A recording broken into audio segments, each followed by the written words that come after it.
And looking back over my career, how I got to various places, I'm so taken with the fact of how small conversations, small moments can have such a huge and profound impact.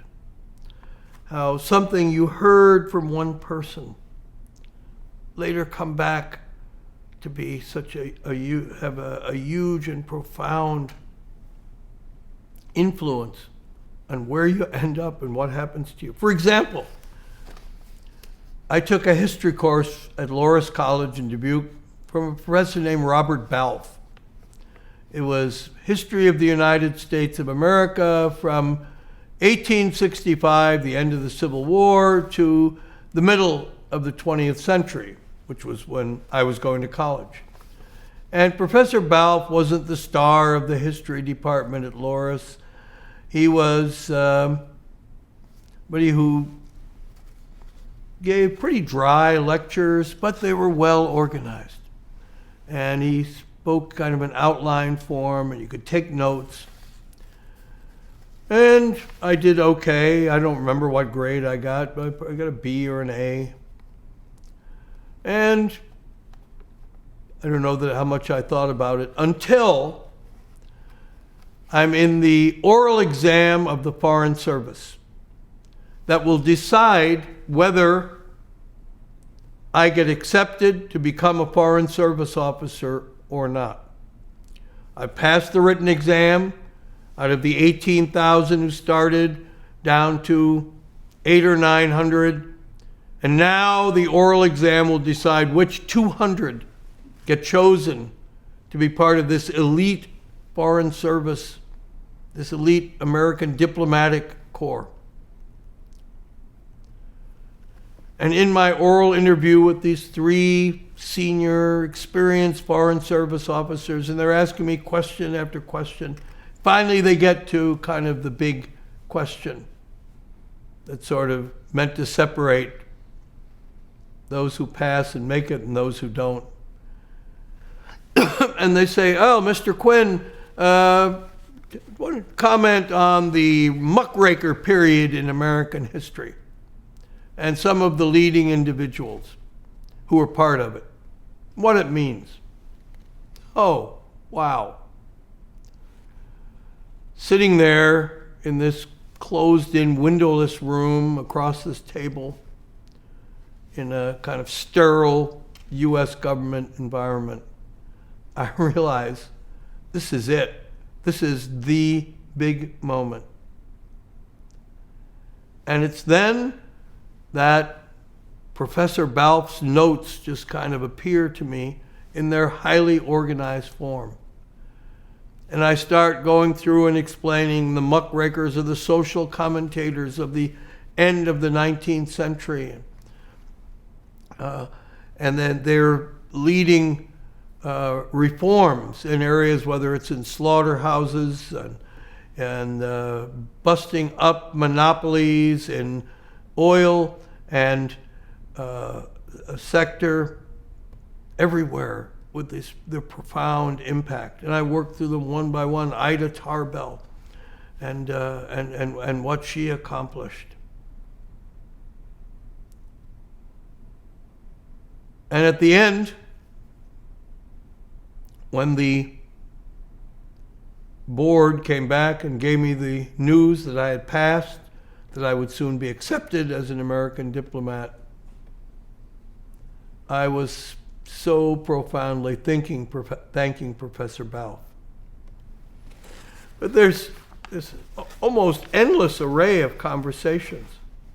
One of those Foreign Service officers who examined me also said, oh, you've signed up not to be a State Department officer, but you've signed up to be a U.S. Information Agency officer. I didn't really know the difference. I thought Foreign Service officers worked inside the embassy, information officers were outside talking and explaining policy. I thought I'd be better suited at that. And he said to me, well, you have an opportunity now. You can change. You're really meant to be a State Department officer, not a USIA officer. You're a political type. That's where you can prosper. I go and I change that. One conversation, one recommendation. Otherwise, I never would have been able to climb to the top to become an ambassador, because I wouldn't have had the experience. I wouldn't have been a State Department Foreign Service officer. In Vietnam, I had conversations with John Van. What would it take for you to stay in the Foreign Service? And I said, I want to be district senior advisor in Duc Ton district. Okay, done. You've got it. That's where I go and earn the Army Air Medal. I become the only Foreign Service officer ever to earn the Army Air Medal for flying missions in combat.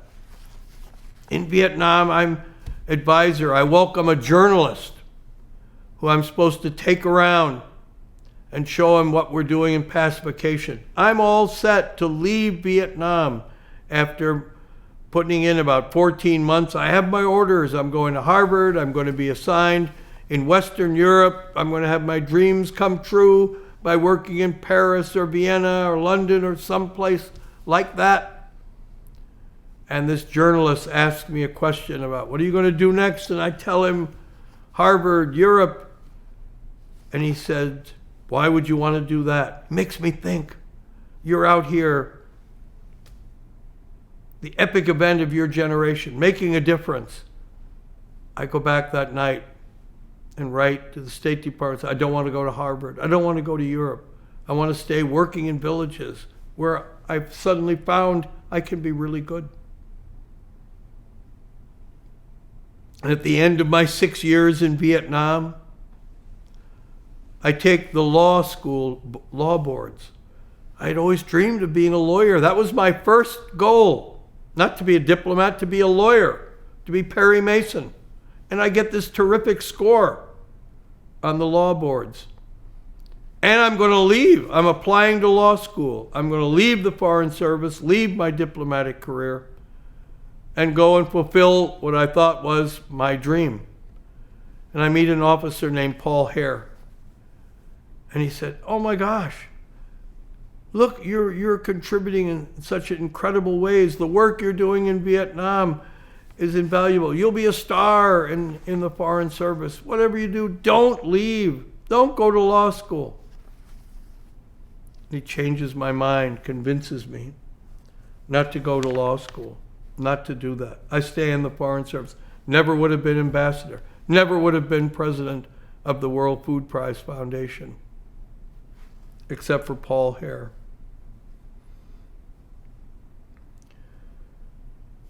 Dick Solomon, one phone call while I'm out sleeping in a pup tent on a Cub Scout overnight hike, that you've got to come back, help me. We need to transform Southeast Asia. America has no relationship with Vietnam and Cambodia. That conversation, plus the small decision of the landlord to take back the residence where my family is living. Without those two things, I wouldn't have had those opportunities to work to eradicate the Khmer Rouge, to be honored in the House of Lords with special awards. Ambassador Frank Wisner introduces me to Richard Holbrooke, who at the time was not a really consequential person yet, young guy. I become his first employee. And as he rises to the top of American foreign policy, I have that connection, that relationship with him. I remember having dinner with John Ruan III at the Palm Steakhouse in 1999. His dad and one other person had been encouraging me to come back to Iowa, take over the World Food Prize, but frankly, they hadn't done a very good job. They hadn't presented an appealing picture, and I wasn't going to do it. And only the John Ruan called, asked me would I have dinner with him and his wife, and whether it was the delicious, juicy steaks that clouded my brain, or John's conversation, small conversation. We want you, I want you to come back and take over the World Food Prize. Let's figure out, what does it take to get that done? That conversation, that small conversation, that one night changed everything. Brought me to the World Food Prize. Brought me to the project of the Hall of Laureates to build the World Food Prize into the Nobel Prize for Food and Agriculture. So many things, so many times. Governor Bob Ray, when I met him, when I came back to Iowa to represent the White House at a refugee ceremony, Governor Ray says, "We sure could use a guy like you back here in Iowa." I end up joining his staff. I have these incomparable experiences working on refugee issues, the visit of the Pope, the visit of Xi Jinping's father to Iowa as diplomatic relations are established. Sitting next to Winston Lord when he was ambassador to China, and being able to answer his baseball trivia question. Who was on deck when Bobby Thompson hit his home run? And I jokingly say, but only half jokingly, that it was knowing that baseball trivia that got me to be on the list for ambassador, so that when he was assistant secretary, he liked me and supported me, and we had a special connection. Small conversations. Take any one of them out of the chain, and I wouldn't be sitting here today. I wouldn't have this array of awards. I wouldn't have the amazing array of honors and experiences. I wouldn't have had such an interesting life if just any one of those small conversations is removed from that chain of events. I'm so incredibly lucky to have had all these experiences, and so grateful to all those individuals for those very small conversations that we shared, which may not have seemed like a big deal to any of them, but they were incredibly consequential for my life and what I did for the last 52 years.